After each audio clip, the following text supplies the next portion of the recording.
It appeared first as a flash of orange on a quiet European boulevard, a moving sculpture gliding through a wash of late afternoon light. People stopped talking when it passed.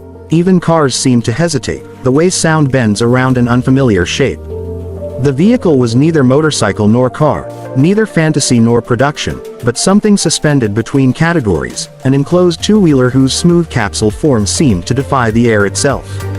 Its creator, or perhaps its dreamer, had built not merely a machine but an argument against fear, that freedom on two wheels could be safe, warm, aerodynamic, and beautiful. The body shimmered like liquid amber, a single uninterrupted shell molded from composite panels, every curve drawn by wind and mathematics. Beneath that surface lay a heartbeat of engineering, the pulse of a high-efficiency electric motor coiled with torque, whispering rather than roaring, propelling its cocooned rider forward with silent conviction. Observers could sense it instantly. This was no prototype meant only for laboratories, it was an idea let loose upon European streets, a manifesto rolling quietly on wide tires. Approaching it up close, one feels a strange intimacy, as though standing beside a living organism rather than a machine. The surface carries no exposed cables, no harsh mechanical edges, instead there is a continuous skin that merges windshield, side panels, and tail into one living contour. The transparent canopy opens upward like the petal of a flower, revealing an interior that surprises by its serenity. Soft gray upholstery embraces the rider, digital displays awaken with subtle blue light. Everything inside has been reduced to purpose: throttle, steering grips, a pair of pedals for regenerative braking and acceleration, and a panoramic screen that folds the outside world into augmented reality. The air smells faintly of new polymers and ozone. When the canopy lowers and locks with a soft click, the external noise disappears. Inside the capsule, the rider hears only the hum of the electric drive and the distant rhythm of their own breathing. It is like entering a meditation chamber that moves at 100 kilometers per hour. This enclosed motorcycle, though conceptually radical, feels entirely European in its philosophy. It carries the obsession with safety and design that Germany gave to the world, the artistry of Italian form, and the pragmatic sustainability of the Nordic North. The idea that one could combine the agility of a bike with the comfort and protection of a small car is not new, but never before has it looked this convincing. Its stance is low, almost feline, the rear tire wide enough to grip like a sports machine, the front suspension subtly hidden within the shell so that aerodynamics remain pure. There is an elegance in its restraint, every line serves function. The orange color, a rich metallic tone that shifts between tangerine and copper under sunlight, was chosen not merely for attention but for visibility, echoing safety regulations while still feeling luxurious. The first time the test rider switches on the power, there is no engine roar, only a gentle surge of current. A digital chime replaces the traditional ignition growl. As the bike begins to move, it glides rather than accelerates. Torque delivery is instant yet linear, making even the first meters feel graceful. In narrow city lanes, pedestrians turn instinctively, caught between curiosity and disbelief. It is hard to reconcile such silence with such presence. Traditional bikers might sneer at its enclosure. After all, the essence of riding has long been exposure to wind, risk, and noise. Yet when the orange capsule sweeps past at 80 kilometers per hour, leaning elegantly into a curve without turbulence or shudder, even the skeptics feel the seduction of progress. There is something almost cinematic about the way it cuts through fog or drizzle. The curved canopy beads water away like a droplet sliding down glass, and internal sensors adjust microventilation to keep the inside air clear. The European climate, unpredictable and often unforgiving, has always been the enemy of year-round riders. This machine neutralizes that enemy. The cabin maintains temperature through recycled battery heat, the seat warms automatically, and defrost vents keep vision unbroken. In that sense it is an answer to centuries of weather, a design that refuses to let rain define the rider's freedom.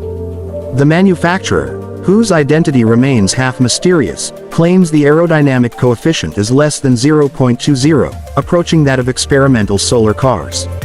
Whether or not one believes the numbers, the impression of efficiency is undeniable. During our early morning test on the outskirts of Vienna, the city still sleeping behind misted windows, the bike felt like an apparition from the future visiting the present for a brief demonstration. Acceleration from 0 to 100 took just over 5 seconds, not superbike territory but more than enough for urban mobility. The steering demanded delicacy. With its enclosed body and slightly higher center of gravity than a naked motorcycle, one must learn to lean not with the body alone but with subtle counter pressure on the grips. Yet once mastered, the sensation was addictive. Corners ceased to be threats and became flowing arcs of geometry. The world outside seemed to rotate around the orange lens of the windshield. At night, its presence transforms again. Thin LED ribbons outline its silhouette, glowing softly like veins of fire. Inside, ambient lighting adjusts to the rider's mood, reading heartbeat through the seat sensors and modulating color accordingly. Cool blues for calm, deep red for alert focus. The instrumentation projects speed and navigation onto the windshield in transparent overlay, blending with the street lights ahead. It feels almost alive, a dialogue between human and machine rather than command and response. This emotional intelligence, the engineers say, is part of what makes the vehicle safe. By reading biometric data, it anticipates fatigue or panic and adjusts performance thresholds automatically. No other two-wheeler in Europe yet attempts such synthesis. Still, for all its elegance, the bike raises questions. Is it truly a motorcycle, or a single-seat microcar with two wheels? Does enclosing the rider betray the spirit of biking or extend it into the next era? The debate has reached cafes and online forums across the continent. Traditionalists argue that freedom requires exposure, that danger is part of the poetry. Futurists counter that intelligence lies in survival, that technology should remove unnecessary pain. Watching the orange capsule glide under the iron bridges of Amsterdam or along the misted coastlines of Brittany, one senses that the argument might be ending on its own. The future will not ask permission. The rider's view from inside remains unforgettable. Streets unfold like tunnels of light, and each reflection on the canopy becomes a painterly blur. Acceleration feels linear but endless, the electric thrust pushing without vibration. Regenerative braking translates kinetic motion into stored energy with such smoothness that stopping becomes another form of art. Even the sound, or rather the near absence of it, becomes part of the identity. There is only a low harmonic tone produced by air slicing around the shell, like a sustained note from a cello. It soothes rather than startles, and after a few kilometers, one begins to realize how deeply noise had been part of old riding anxiety. Silence becomes the new speed. Maintenance, we are told, will be minimal. The enclosed drivetrain resists dust and water. The tires, though broad, are designed for long wear. Battery modules slide out from the rear compartment like cartridges, ready for swap or charge. Range estimates vary from 220 to 280 kilometers per full charge depending on mode.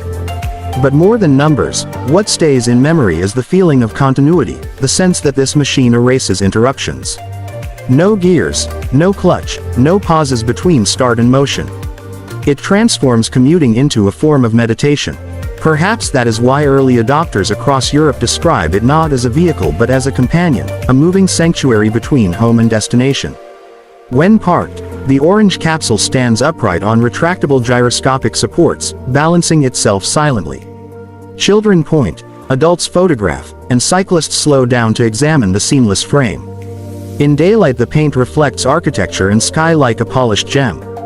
At sunset, it burns, literally glows, as though lit from within.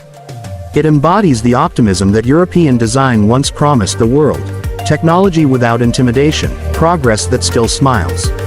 One can imagine this shape becoming a new urban archetype, lined along charging docks beside rivers and museums, each one humming softly before the next quiet departure.